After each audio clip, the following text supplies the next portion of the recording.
கையை பிடித்து இழுத்ததற்கோ கட்டி பிடித்து அணைத்ததற்கோ சாட்சி இருக்கிறதா உங்களிடம் அப்படிங்கிறாரு. ஓகே, எதிர்கட்சியில இருக்கிற வழக்கறிஞர் கேட்கிறாரு, என்ன இன்னைக்கு வரைக்கும் யாருமே எந்த விதமான துன்புறுத்தலும் ஓபனாவே சொல்றேன், வைரமுத்து அவர்களை வந்து நீங்க அடிக்கடி வாரம் ஒரு முறை சந்திப்பீங்க. டெய்லி உங்ககிட்ட பேசணும்னு சொன்னேன். நான் டெய்லி பேசுறதுக்கு நான் உன் டீச்சர் இல்லப்பா, போனை வையின்னு. ரெண்டாவது வாட்டி நான் ஸ்டாப்பா அடிச்சுட்டே இருந்தேன். நம்பரை பிளாக் பண்ண, வேற ஒரு நம்பர்ல வந்தேன். செருப்பு பிஞ்சிரும்னு. Hi Rohini, I like you நான் ஒன்று அனுப்புறேன்னு வச்சுக்கோங்களேன். அதுக்கு முன்னாடி நீங்க எதாவது எனக்கு அனுப்பியிருக்கணும்ல, உங்க நம்பர் நீங்க தான் எனக்கு கொடுத்துருப்பீங்க. சாரி சார் அப்படின்னு நீங்க அனுப்புறீங்க. I love you Rohini.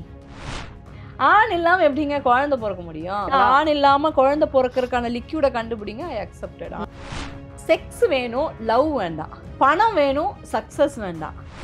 பார்க்கறையா செஞ்சியா மச்சா முடிஞ்சா கிளம்பு, இதெல்லாம் சொன்னா அசிங்கமா நினைப்பாங்க. சொசைட்டி அப்படிதான் இருக்கு.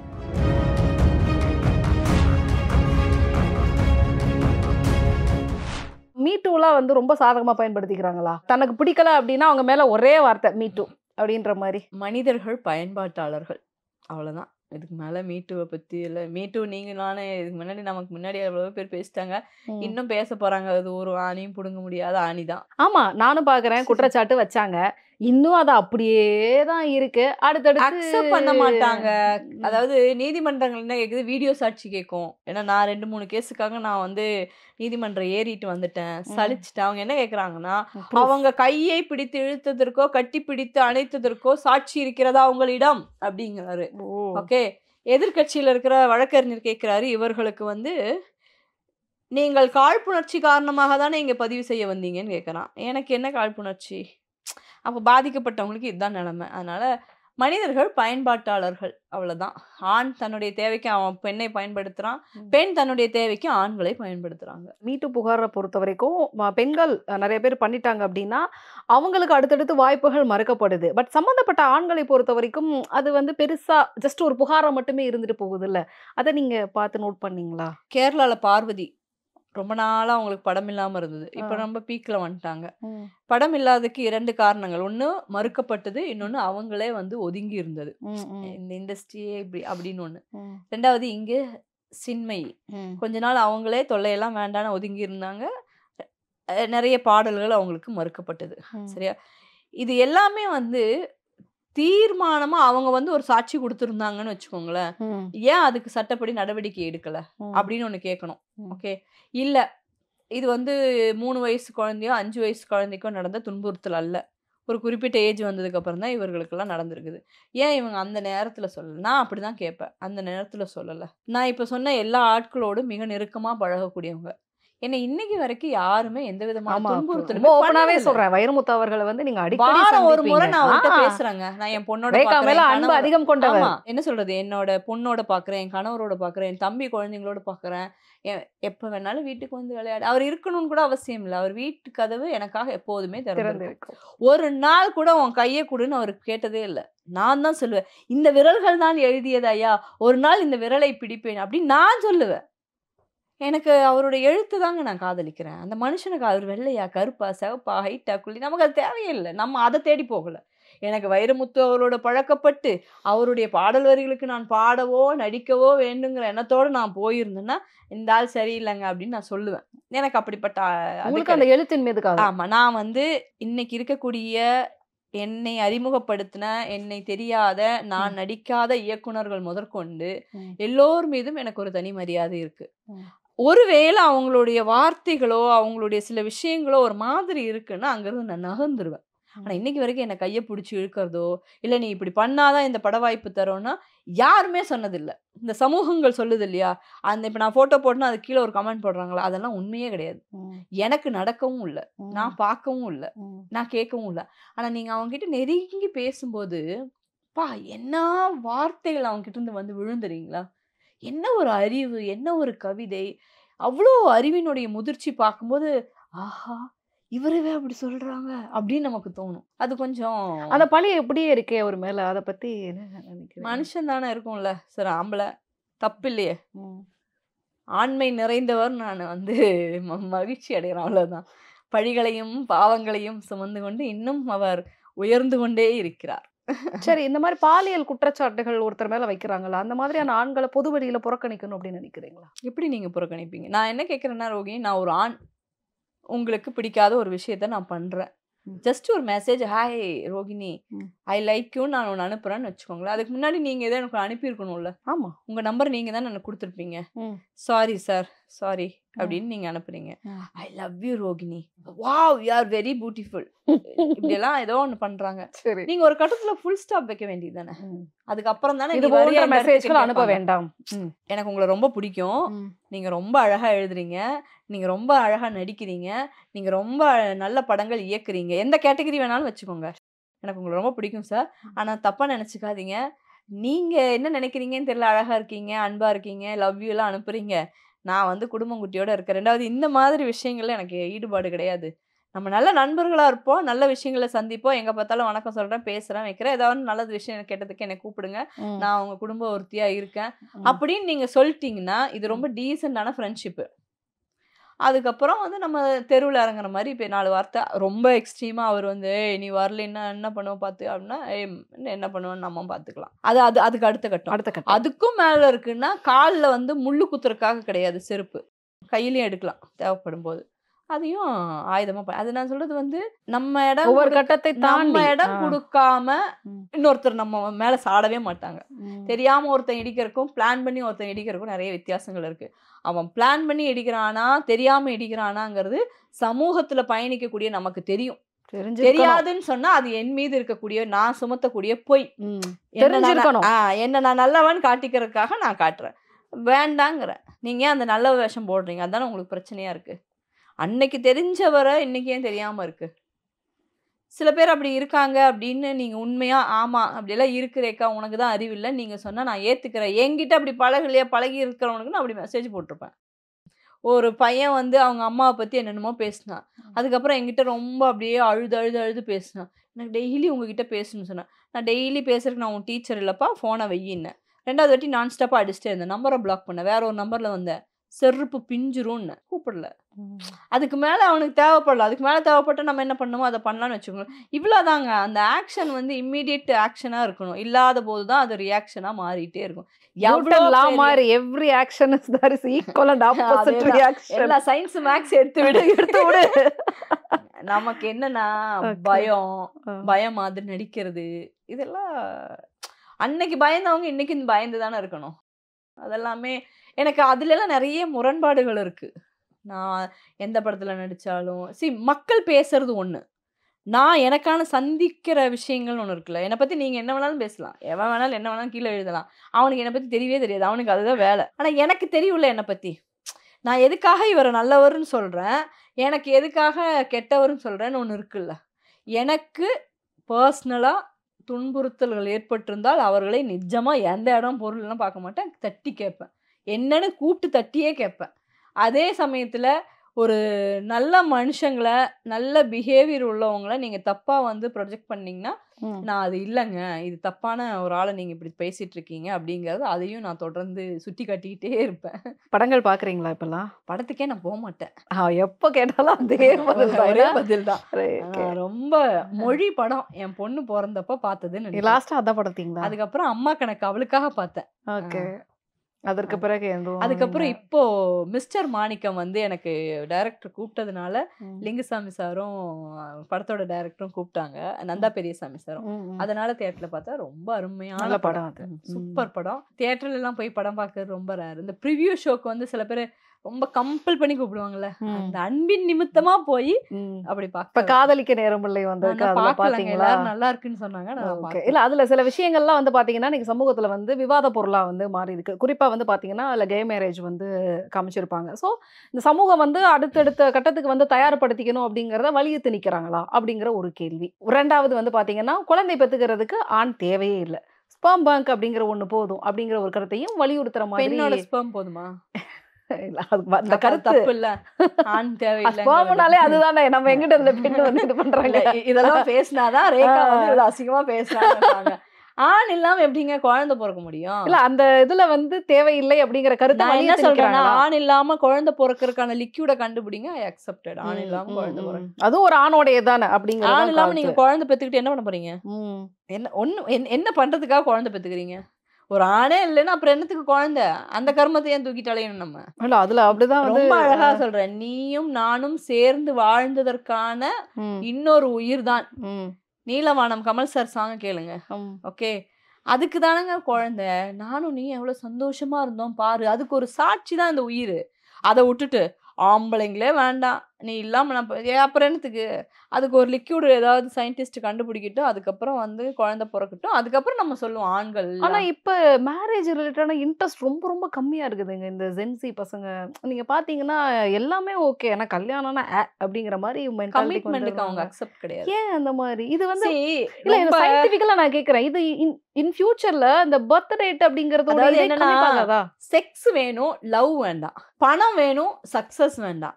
நீங்களும் நானும் வாழ்ந்த ஜெனரேஷன் வந்து லவ் பண்ணி, ம். உழைச்சு, அது மூலமா வரக்கூடிய காசோ, அது மூலமா கிடைச்ச லவ்வுக்கோ அவ்ளோ வேல்யூ பண்ணோம். இன்னைக்கு அவன் என்ன பண்றான்? ம். பார்க்கறியா, செஞ்சியா, மச்சான் முடிஞ்சா கிளம்பு. சரிங்களா? இதெல்லாம் சொன்னா அசிங்கமா நினைப்பாங்க. சொசைட்டி அப்படிதான் இருக்கு. ஃபேக்ட்ட சொல்றீங்க. பார்க்காம காதலிச்சு கல்யாணம் பண்ணவங்க இங்க இருக்காங்க. ம். இன்னைக்கு வரைக்கும் கல்யாணம் பண்ணங்கிற ஒரே காரணத்துக்காக அந்த பொம்பளையே காதலிச்சுக்கிட்டு இருக்கிற ஆண்கள் இங்க இருக்காங்க. என்னால பேரதற்குன்னு சொல்ல முடியும். சீரியஸா சொல்றேன். கல்யாணத்தன்னைக்கு தான் புருஷன் முகத்த பார்த்த பெண்களே பெண்கள் இருக்கிறாங்க. இருக்காங்க. ஆ. அப்படி காதலோட இருக்கக்கூடிய ஆ. ஆணும் இருக்காங்க, பெண்ணும் இருக்காங்க. இன்னைக்கு அப்படியே கிடையாது. என்னத்துக்கு கல்யாணம் பண்ற? அதுக்கு தானே. முடிச்சுட்டு வாடா, போடா, வேற வேலைய பார்ப்போங்கிறான். அப்புறம் எங்க வந்து அதான் இன்னைக்கு எதுக்காக ஒண்ணு இருக்குன்னு அதெல்லாம் இல்ல. நீங்க முதல்லாம் வந்து படிச்சு வாழ்க்கையில சக்சஸ் பண்ணணும்னு நினைப்பான். நம்மலாம் ரிஸ்க் எடுக்க மாட்டான். அப்பா என்ன சொத்து வச்சிருக்கான்? பிசினஸ போடுவான். நஷ்டமோ லாபமோ பணத்த சம்பாரிப்போம், போவோம். நல்ல ஒரு கார் வாங்குவோம். பெத்ததுக்கு 2ம் கஷ்டப்பட்டு வீடு வாங்கி வச்சிருக்கோம். அத விப்போம். இன்னொரு வீடு வாங்குவோம். ஒரு வாட்ச கட்டுவோம். சீன் போட்டு நடப்போம். யாரும் உழைக்கிறதுக்கு தயாரா இல்ல. எந்த குழந்தைங்களுக்குமே அச்சீவ்மெண்ட்ட பத்தி ஒரு எய்மே இல்ல. ஏமே இல்ல. ஸோ லைஃப்ல வந்து அவங்க ஒரு ரூட் இல்லாம எந்த ரூட்ல வேணாலும் போலாம். அந்த எந்த ரூட்ல நாங்க வேணாலும் போவோங்கிறதுக்கு நீ எனக்கு சட்டம் கொண்டு வா அப்படின்னு கொண்டு வராங்க. நம்ம கூட இருக்கிற ஆட்களும் பயந்து போய் தொலையட்டும்னு போட்டு தொலைச்சு விட்டுறாங்க. விட்டாங்க. தண்ணி தொலைச்சு விட்டாங்க. நான் அப்படிதான் பார்க்குறேன். ரொம்ப ரேர் இன்னைக்கு இருக்கிற அதாவது அம்மா சொல்லி கேட்டு, அப்பா சொல்லி கேட்டு, அவங்களுக்கு புடிச்சத பண்ணி, அந்த ஒரு சொசைட்டியோட ஒட்டி வாழற வாழ்க்கை வாழக்கூடிய பசங்கள்லாம் வந்து பசங்க, பொண்ணுங்க 2 பேருமே வந்து ஒரு 20% தான் இருக்காங்க. 80% நான் சொல்றது தான் சட்டம். நான் பண்றது தான் கரெக்ட்டு. இஷ்டம் இருந்தா இரு, இல்ல கிளம்பு. இல்ல செத்துருவேன் அப்படின்னு மிரட்ட ஆரம்பிச்சுட்டாங்க. பெத்ததுக்கு வேற வழி இல்ல. நீ யாரையா கூட்டு வரியா? வாப்பா கூட்டு வந்துரு. நீ வித்துட்டியா? வித்துட்டியாப்பா. நீ அங்க போயிட்டியா? போயிட்டியாப்பா. இப்படின்னு அவங்க பயப்பட ஆரம்பிச்சுட்டாங்க. நான்லாம் கேட்டா, போ சாகுறியா சாகு. போ இடத்த காலி பண்ணுன்னு சொல்ல ஆரம்பிச்சுட்டாங்கன்னா, ஐயய்யோ! நமக்கு இங்க விட்டா சோறு கிடையாது. அவன் இங்க தான் இருப்பான். அத சொல்ற மென்டாலிட்டி இல்ல, பேரண்ட்ஸ் இல்ல. எங்க அப்பாலாம் அப்படிதான். கிளம்பு. நம்மலாம் என்னென்னத்துல அடி வாங்கியிருக்கோம். வகை எங்க அம்மாலாம் இந்த கால்ல சீமார்ல அடிச்சிருக்காங்க. ட்ரெயின் போறத பார்க்கறதுக்காக. ஆ. ஏன்னா எங்க அப்பா வரும்போது நான் வீட்ல இருக்கணும். அந்த 6:30 மணிக்கு மேல ஒரு 7 மணிக்கு ஒரு ட்ரெயின் வரும். ஓன்னு பார்த்துட்டு இருந்தேன். சின்ன வயசு. 8 வயசோ 9 வயசோ. இந்த கால் தானே போச்சுன்னு தொடப்பத்த வச்சு அடிச்சிருக்காங்க. இப்ப கீழ பூமர்னு கமெண்ட் போடுவானுங்க பாருங்க நம்ம பண்ணு 2 பேரும். பரவாயில்லங்கிறேன் நானு. என்ன பூமர் மாதிரி பேசுறீங்க? அடிப்பாங்களா? வா how dare they are touching. அவங்கலாம் பூமரா இருந்ததுனால தான் நம்மலாம் இன்னைக்கு வந்து ஒரு இடத்துல இருக்கோம். நான்லாம் உண்மையிலேயே வந்து ஒரு நல்ல இடத்துல தான் இருக்கேன். நிறைய நல்ல விஷயங்கள். எனக்கு என்ன தெரியும்ல. நான் வந்து அத யாருக்கும் ப்ரூஃப் என்ன வேணாலும் பண்ணு அப்படின்னு ஒரு குடும்பத்துல இருந்தா நான் என்ன வேணாலும் ஆகியிருந்திருப்பேன். ஆனா என்ன சில கட்டுப்பாடுகள் அதாவது பூட்டி எடுத்து அந்த ஒவ்வொரு பூட்டை உடைக்கும் போது இருக்கும் பாருங்க. டிஸ்ட்ரிக்ட்ல நினைக்கிறேன். பிரைஸ் வாங்கிட்டு வீட்டுக்கு வரேன். 8 மணிக்கு நான் வந்ததுக்கு எங்க அப்பா அப்படியே என்னை எட்டி மிதிச்சாரு. அன்னைக்கு வாசல்ல தான் படுத்து தூங்குனேன். அடுத்த நாள் பேப்பர்ல வருது. இன்னைக்கு இருக்கிற பிரபலமான ஒரு பேப்பர்ல வருது. என் பேர் போட்டு முதல் பரிசு வென்றான்னு. எங்க அப்பா அத வச்சுக்கிட்டாரு உள்ள. எதுல அவரோட இந்த கணக்கு எழுதுற நோட்ல எடுத்து வச்சுட்டாரு. அவரு பக்கத்துல யாரோ தமிழ் படிக்கிறவங்க வந்து எடுத்து படிச்சுட்டு உங்க பொண்ணை பத்தி தாங்க எழுதி ஃபோட்டோலாம் போட்டிருந்தாங்க. எந்த சுடிதாரோட வீட்டுக்கு வந்து அடி வாங்கினா அந்த சுடிதார் போட்டு ஃபோட்டோ போட்டிருக்காங்க. இன்னைக்கு அந்த பேப்பர் கட்டிங் வீட்ல வச்சிருக்கேன் நானு.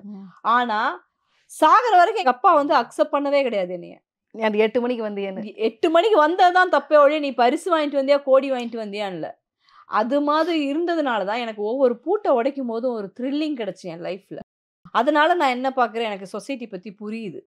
எங்க அப்பா ஒரு வேளை அவரே கூட்டிட்டு போய், அவரே கொண்டு வந்து விட்டு, அவரே கூட்டிட்டு வந்திருந்தாருன்னு வைங்களேன், அது இன்ட்ரெஸ்டிங்கே இருந்திருக்காது. ஏன்னா, அந்த பரிசுக்காக நான் காத்திருந்தது, அந்த பரிசுக்காக நான் போராடினது, அந்த பரிசுக்காக நான் மேடையில முழங்குனது, அதற்கான பயணம், அதற்கான படிப்பு, அதுக்காக நான் வந்து ஒவ்வொரு டீச்சர் கிட்ட நோட்ஸ் கேட்டது, "நீ எல்லாம் இங்க போய் அங்க போய் பரிசு வாங்க போற, நீ வீட்டுக்கு போன்னு" சொல்லி என்ன அந்த கூட்டத்துல இருந்து தொரத்தி விட்டது, இதெல்லாம் எனக்கு இன்னும் அழியாத நினைவுகள். அது என்ன இன்னும் இன்னும் போராட வைக்குது. ஒருவேளை எங்க அப்பா, "ஏங்க என் பொண்ணு தாங்க, பண்ணி குடுங்க" அப்படின்னு சொல்லியிருந்தாங்கன்னா, இன்னைக்கு அது ஒரு எனக்கு அது என்ன வெற்றி இருக்க போகுது. அதெல்லாம் இன்னைக்கு இருக்கிற குழந்தைங்களுக்கு இல்ல. இன்னைக்கு குழந்தைங்கள கூட்டிட்டு போயி, விட்டு, "இந்த பொம்மைய இந்த லைட்ஸ இப்படி வரைடா தங்கம்" அப்படின்னு சொல்லி, அத அவங்களே பக்கத்துல இருந்து சொல்லிக் குடுத்து, அதுக்கு முதல் பரிசு வாங்கிட்டு வந்து, மை சன் அப்படின்னு எல்லாம் அவங்க ஒரு டயலாக்லாம் போட்டுட்டு, ஃபர்ஸ்ட், செகண்ட் ஏதோ ஒண்ண போட்டுட்டு கொண்டாடுறாங்க. இது சுவாரஸ்யமே இல்ல. அவன் 4 பென்சில கிழிக்கணும், 4 பேப்பர கிழிக்கணும், பென்சில உடைக்கணும். இந்த மாதிரி நடந்து, வீடெல்லாம் கிறுக்கி வச்சு, அந்த வளர்ச்சி இருக்குல்ல குழந்தைங்க, கீழ விழுந்து மண்ணு, இன்னைக்கும் நமக்கெல்லாம் வந்து அங்கங்க தழும்புகள் இருக்கும். இன்னைக்கு இருக்கிற குழந்தைங்க ஒரு தழும்பு, "ஐய்யய்யோ!" அப்படிங்கிறாங்க. ஃபேஸ் இதாயிரும் ஒரு மாரி. எனக்கு அதனால இந்த ஜெனரேஷன் ஐயா இந்த முட்டிய மட்டும் பாத்தீங்கன்னா தெரியும். அவ்வளவு இந்த இருக்கு. ஜெனரேஷன் வந்து ஒரு ஆபத்தான ஜெனரேஷன் தான். எதுக்குமே அக்செப்ட் பண்ணாம எப்படி கொண்டு போறோம் அப்படிங்கிறது ஒரு பயங்கரமான ஒரு நம்மளும் கொஞ்ச நேரத்துல ஆமா கேள்விக்குறியா இருக்கு. சாமி போட்டு பழக வேண்டியதுதான். அப்படித்தானே பழகிருக்கோம் வேற அப்படிங்கறதுனால. வழி இல்ல. ஏன்னா இங்க எல்லாத்துக்குமே சரின்னு சொல்றதுக்கு ஒரு கூட்டம் இருக்கு. இப்ப நான் பேசுறது எல்லாமே நீங்க அக்செப்ட் பண்ண வேண்டாம். பட் உங்களுக்கு ஒரு காலகட்டங்கள்ல ஏதோ ஒண்ணு தோணும்ல. அப்பவாவது நீங்க மாத்தணும்ல. பூம்பர் என்னை எல்லாருமே பூம்பர்ன்னு தான் சொல்லுவாங்க. பட் நான் பூம்பரோட தான் வாழ்ந்திருக்கேன். என்னோட தமிழ் சொசைட்டி நான் பார்த்த வரைக்கும் பூம்பர் தான். இன்னொன்னு சொல்றாங்க. என் மேடையில உட்கார்ந்து பேசுற புரட்சியாளர்களுடைய அத்தனை மனைவிகளையும் அவர்கள் அடுக்கலையில தான் விட்டுட்டு வராங்க. ஒரு பொம்பளை கூட வீட்டுக்குள்ள வந்து பேசும்போது மேடைக்கு கூட்டிட்டு வர்றது கிடையாது. நான் அத இந்த இப்படி அடிச்சு சொல்லுவேன். எல்லாம் எல்லா பேசுற பொம்பளைங்களும் தான் புருஷன் யாரு, தான் லவர் யாருன்னு இன்னைக்கு வரைக்கும் வெளியே சொல்றதே கிடையாது. எனக்கு எதிர்த்து ஒரு அம்மா பேசுனாங்க. இதே டிவில தான் பேசுனாங்கன்னு நினைக்கிறேன். ஏன் அவ அப்படி பேசலாமா? அவ அப்படி கேட்கலாமா? அப்படிலாம் கேட்டாங்க. புருஷன் கிட்ட போய் இன்னொரு பொம்பளையோட நீ பேசிட்டு இருக்கிற, அந்த புருஷனை போய் டார்ச்சர் இன்னைக்கு வரைக்கும் பண்ணிட்டு இருக்காங்க. நீ புரட்சியாளர் தானே? நீ வந்து என்ன வேணாலும் பண்ணா சரின்னு சொல்ற ஆளு சகஜமா தானே? எடுத்துக்கலாம்ல. அப்ப நீ உன் புருஷன் இன்னொரு பொம்பளையோட பேசுறது அதுக்கு அழுது உருண்டு ஊரே தெரியற அளவுக்கு எனக்கு தெரியற அளவுக்குன்னு வச்சுக்கோங்களேன். புரியுதா? நான் உன்னோட எதிரி. எனக்கே நீ தெரியறன்னா என் புருஷன் கூட சந்தோஷமா தான் இருக்கேன். எனக்கு எந்த கருத்து வேறுபாடும் கிடையாது. Okay. என் வீட்டுக்காரர் சொன்னா திட்டினாருன்னா திட்டிட்டே இருந்தீங்கன்னா பாத்துக்கோங்க. இவ்வளவுதான் அதிகபட்சமா இருக்கும். அம்மா தாயி நல்லபடியா போயிட்டு வா அப்படின்னு சொல்லி. ஆனா அவங்க இன்னொரு பெண்ணோடு பேசுனதுக்காகவோ அல்லது அவங்க நட்புக்குள்ள இருக்கிறதுக்காகவோ அந்த அம்மா அவ்வளோ தூரம். ஆனா அவங்க என்ன சொல்றாங்க, எப்படி வேண்டுமானாலும் பெண்கள் ஆடையிடலாம். அதற்கு அவள் யார் சொல்றதுக்கு? என்னையும் என் பிள்ளையெல்லாம் இழுத்தாங்க அவங்க. அவங்க புருஷனை வந்து அவங்க வந்து இவ்வளவு தூரம் புரட்சியாளரா இருக்கிறவங்க விட்டுட்டு போக வேண்டியதானே? ஆண்கள்னா அப்படிதான் இருப்பாங்க. 4 பேரோட பழகதான் செய்வாங்க. நீ அவங்களால அப்போ மைக்க கிடைச்சா புரட்சி பேசலாம். வீட்டுக்குள்ள வந்து புரட்சி பண்ண மாட்டாங்க. எப்படி? டம்மி புரட்சி. அப்ப இதுக்கு பேரு புரட்சி கிடையாது. எந்த கொள்கை கோட்பாடுகள்ல வேணாலும் நீங்க இருங்க. யாரா வேணாலும் இருங்க. ஆனா உங்களுடைய கோட்பாடு நான் என்ன விரும்புறேன்னா, நான் என்ன பேசுறேனோ அது தப்பில்லன்னு நான் நினைக்கிறேன்னா, என் வீட்டுக்காரர் அத பேசினாலும் அது தப்பில்ல தான். உங்களுக்கு ஒரு நியாயம், அவங்களுக்கு ஒரு என் நியாயம். பொண்ணு அத பேசினாலும் தப்பில்ல தான். பெண்கள் எல்லாம் நன்றாக படிக்க வேண்டும். பெண்கள் எல்லாம் புரட்சிகளில் ஈடுபட வேண்டும். பெண்கள் எல்லாம் அரசியலுக்கு வர வேண்டும்னு மேடையில பேசிட்டு, நான் அரசியலுக்கு கிளம்புறேன்னு சொன்னேன்னா, அரசியல்லாம் ரொம்ப மோசம்பா. பொம்பளைங்கலாம் இருக்க வேண்டிய இடம் இல்ல. அப்புறம் நீ என்ன தேங்காய் மட்டைக்கு நீ வந்து பொம்பளைங்கள வான்னு வெளியே கூப்பிடுற? அப்படி பேசாதீங்கங்கிற. அப்படி நீங்க பேசுறதா இருந்தா முதல்ல உன் வீட்டு பொம்பளைங்கள நீ வெளியா இருக்கு. இன்னைக்கு பெரிய ஆளுமையோடு சென்னையில இருக்கக்கூடிய பெண்களுடைய நிலைமை என்னன்னு தெரியும். பாதுகாப்பு தேடி அவங்களே போராடிட்டு இருக்காங்க. அப்ப நீங்க அதை சொல்லலாமா? அப்போ வர வைக்கணும். வர வைக்கணுங்கிறது நியாயம். வர வைக்கக்கூடியவங்களுக்கு நீங்க கையை பிடிச்சி வாங்கன்னு சொல்லி கூட்டு வரணும்ல. எதுக்குமா அதெல்லாம் வேண்டாத வேலை. வளர விட மாட்டாங்க. உண்மைதான், வளர விட மாட்டாங்க. அதை நீ மேடையில சொல்லு. பெண்களே நீங்கள் எல்லாம் வீட்டில் இருங்கள், சமைத்து போடுங்கள், அரசியலுக்கு வர வேண்டாம். அரசியலுக்கு வந்தால் ஆண்களுடைய இன்னல்களில் நீங்கள் சந்திப்பீர்கள், அவமானங்களை சந்திப்பீர்கள், உங்களுக்கு முன்னுரிமை கிடையாது. சொல்லிட்டு போய் எதுக்கு இந்த பேச்சு? புரியுதா உங்களுக்கு? அப்ப இவங்க எல்லாம் என்னன்னா மைக்கு கிடைச்சா நம்மளை யாரும் கேட்க மாட்டாங்கன்னு அவங்க பேசிடுறாங்க. மைக்கு கிடைச்சு பேசின ஒருத்தரோட பொண்டாட்டி கூட யாருமே முன்னாடி கிடையாது. அதிகபட்சமா கூடையாவது கூட்டு அந்த நிகழ்ச்சியிலேயாவது உட்கார வைக்கிறாங்களான்னு கிடையாது. வேற எல்லாருமே பண்றாங்க. ஸோ அது புரட்சி இல்லை. நான் என்ன பேசுறேன்னா அது மாதிரி தான் என் பொண்ணுகிட்ட நடக்கிறேன். நான் கோவப்படுவேன். ஞாயிற்றுக்கு கேட்பேன், எங்க வெளிய போறேன்னு கேட்பேன், எத்தனை மணிக்கு வீட்டுக்கு வரேன்னு கேட்பேன். இன்னைக்கு 2000 ரூபா அனுப்புனேன்னா இந்த மாசம் 2000 ரூபாய்க்கு நீ என்ன பண்ண எனக்கு லிஸ்ட் வேணும். 2 ரூபாய்க்கு தேன் மிட்டாய் வாங்கினேன்னு எழுதுவா. எனக்கே அசிங்கமா இருக்குமா, உனக்கு அசிங்கமா தான் இருக்கும். அந்த 2 ரூபா தேன் மிட்டாய் கூட நான் 8 வயசு ஆச்சு எனக்கு 2 ரூபா தேன் மிட்டாய் கிடைக்கிறதுக்கு. நீ இன்னும் அந்த கிழவி மாதிரியே பேச. நான் கிழவிதான், என்ன அப்படிதான் வளர்த்துனாங்க. அந்த 5 ரூபா காயின்ஸ் வந்ததுக்கு அப்புறம் நான் வீட்டுல இருந்து 50 பைசா திருடிட்டு வந்துட்டேன். 5 ரூபாய்க்கு இவ்வளவு கொடுத்தாங்க. யோசிச்சு பாருங்க, அந்த 25 காசு இருக்கிற காலத்துல 5 ரூபாய்க்கு என்னென்ன மிட்டாய் கிடைச்சிருக்கும். நான் அள்ளி தின்னுட்டு வரேன். எங்க வீட்டுல எங்க அம்மா எங்க அப்பா ரெடியா இருக்கிறாங்க ஸ்கேல் வச்சுட்டு. அடி வாங்கினேன் நானு. இன்னைக்கு என் பொண்ணு கேட்கறா 2000 ரூபான்னு தூக்கி நான் கொடுக்குறேன். நான் உழைக்கிறேங்க. நான் இன்னைக்கு சும்மா உட்காந்து எனக்கு எவனா கொண்டு வந்து பணம் கொடுக்குறா, ரேக்கா நீ சும்மா தானே இருக்கிறவா, அழகா இருக்கிற, ஒரு 5000 ரூபா வச்சு பணம் கொடுக்குறாங்க. நம்ம ஒவ்வொரு இடத்துலயும் மாங்குன்னு ஒவ்வொரு வேலைகள் செஞ்சு அந்த கையை வலிக்க காலை வலிக்க ஒவ்வொன்றும் பண்ணிக்கிட்டு அந்த 2000 ரூபாயோட வேல்யூ எனக்கு தெரியும். அதனால நான் பூம்பர் தான். எனக்கு வலி, நான் கீழே விழுந்திருக்கேன். நான் ஒவ்வொரு தடவை கீழே விழுந்து காயங்கள் ஏற்பட்டிருக்கு. அந்த காயம்னா என்னன்னு எனக்கு தெரியும். அதனால நான் பூம்பர் தான். அதனால நீங்க அக்செப்ட் பண்ணாட்டியும் நான் அப்படிதான் இருப்பேன். என் பொண்ணுக்கு நான் அப்படிதான் வழிகாட்டுவேன். அவ எங்க தப்பு பண்ணாலும் முதல்ல எனக்கு தான் வலிக்கும். எந்த பொம்பளைங்களுக்கு ஆபத்து வந்தாலும் எனக்கு வலிக்குது. எனக்கு ஏன் கண் கலங்குது? என் பொண்ணுக்கு இந்த மாதிரி எந்த மாதிரி அவளுக்கு இந்த உலகமே இல்லை, அவள் வேற எங்கேயோ ஒரு உலகத்தில் வாழ்ந்துட்டு இருக்கான்னு வச்சுக்கோங்களேன். ஆனால் ஏதோ ஒரு குழந்தை ஆண்டி இதை வெளியே சொல்லாதீங்கன்னு சொல்லும்போது எனக்கு உடையுது மனசு. சொல்ல முடியாத 1000 கதைகள் எனக்குள்ள வந்து அவ்வளோ தூரம் இருக்கு. ரகசியமா இது யாருக்கிட்டையுமே சொல்ல முடியாத விஷயங்களா இருக்கு. அப்போ இதை வந்து நீங்க இதை கேட்கும்போது, இது சொல்லும்போது, நீ எல்லாம் எந்த காலத்துல வாழ்ந்துட்டு இருக்க? அந்த குழந்தையும் இதே காலத்துல தாங்க வாழ்ந்துட்டு இருக்கு. இன்னைக்கு அந்த குழந்தைய நீங்க பார்த்தீங்கன்னாலும் அது அதிகபட்சமா 2 வருஷம் தான் ஆச்சு அந்த குழந்தைய நான் மீட் பண்ணி. அப்படி ஏகப்பட்ட குழந்தைங்க இருக்காங்க. நீங்க ஒவ்வொரு ஸ்கூல்லையுமே கவர்மெண்டா இருக்கட்டும், பிரைவேட்டா இருக்கட்டும், பிரைவேட் அத்தாரிட்டியில் கவர்மெண்ட் அத்தாரிட்டியில் இருக்கிற எந்த ஸ்கூல் வேணாலும் நீங்கள் சும்மா பெர்மிஷன் கேட்டு நீங்கள் போய் கவுன்சிலிங் கொடுங்க. பேட் டச் குட் டச் சொல்லிக் கொடுக்க போகும்போது நடந்த விபத்துகள் தான் இது. அதுக்கப்புறம் நீ பேட் டச் அனுபவிச்சாலும் பரவாயில்ல, குட் டச் ஏன்னா நமக்கு மென்டலி நம்ம வந்து ரொம்ப எமோஷனல் ஆகிடுறோம். நம்மளால அதை கேட்க முடியல. பக்கத்தில் இருக்கவங்க கேட்குறாங்க, மேம் என்ன பண்ணலாம்? என்னால் கேட்கவே முடியல மேம், கிளம்பி வரும். இப்போ இதெல்லாம் பார்க்கும்போது நல்ல விஷயங்கள் சொன்னால் பூம்பர்னா நான் பூம்பர் தான். பழமைகளை சொன்னால் நான் பூமர்னா நான் பூம்பர் தான். ஏன்னா என்னால் எனக்கு சொல்லி கொடுத்ததெல்லாம் பழமையில தான். ஒரு வேளை இன்னும் கொஞ்சம் நாள் ஆனதுக்கப்புறம், வயசானதுக்கப்புறம் எனக்கு புள்ள வேண்டாம், புருஷன் வேண்டாம், கடவுள் வேண்டாம், எல்லாம் இருக்குன்னு ஆனதுக்கப்புறம் இதெல்லாம் இல்லை ரோகிணி, அன்னைக்கு ஏதோ சொல்லியிருக்கிறேன், அன்னைக்கு தெரியலன்னு ஒரு வேளை பேசலாம். அன்னைக்கு அப்போ பார்த்துக்கலாம். அடுத்த இன்டர்வியூல நான் மீட் பண்றேன். அப்போ பார்த்துக்கலாம்.